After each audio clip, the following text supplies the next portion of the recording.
Hi guys, hello అందరికీ. ఇది day 9. పిల్లలు వచ్చి 9 days అయింది. సో మేము 70% షెడ్ వరకు పిల్లల్ని వదిలేసాము. మీరు చూసారంటే ఇంతకుముందు వీడియోలో మీకు చూపించాను, లైక్ బ్రూడింగ్స్ ఉన్నాయి. బ్రూడింగ్ లోపల ఓన్లీ ఒక్కొక్క షెడ్కి 4 బ్రూడింగ్లు కట్టినాం. బ్రూడింగ్ లోపల మాత్రం ఉన్నాయి. మేము ఇలా 6 days 7 days 5 days అయ్యాక బ్రూడింగ్స్ అన్నీ ఇప్పేస్తాము.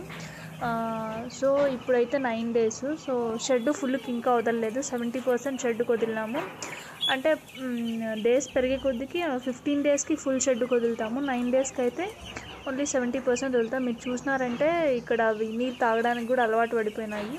నిప్పల్స్లో నీళ్ళు తాగుతున్నాయి. ఇంకా చిన్నపిల్లలు కాబట్టి చిన్న ఫీడర్స్ ఇంకా పెట్టాము. పెద్దవయ్యాక అంటే ఒక 15 days అయ్యాక ఈ చిన్న ఫీడర్స్ తీసేస్తాము. ఓన్లీ ఈ పెద్ద ఫీడర్స్ మాత్రం పెడతాము.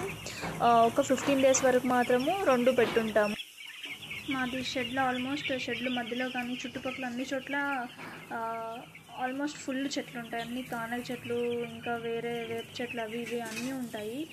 అంతున్నా కూడా వీటికి ఇంకా కూడా వేడి. 9 daysకి ఇప్పటికే చాలా వేడి ఉంది. మేబీ ఒక ఇంకో 5-6 days అయ్యాకైతే మేము కంపల్సరీ ఫ్యాన్స్ వేయాల్సి వస్తుంది. ఇంకా సమ్మర్ కాబట్టి కంపల్సరీ బ్లింకర్స్ పెడతాం. మీరు ఇక్కడ చూసారంటే ఓన్లీ ఒక పక్క వచ్చేసాయి పిల్లలు, ఇంకో పక్క అంతా ఎంటీగా ఉంది. అంటే ఇటుపక్క అయితే చల్లగా ఉంటుంది, ఇటుపక్క అయితే నీట్ ఉంటుంది. అటుపక్క వచ్చేస్తాయి పిల్లలన్నీ. ఇటుపక్క ఎండ లేదా ఎక్కువ వేడి ఉంటే అటుపక్క అస్సలు ఉండవు.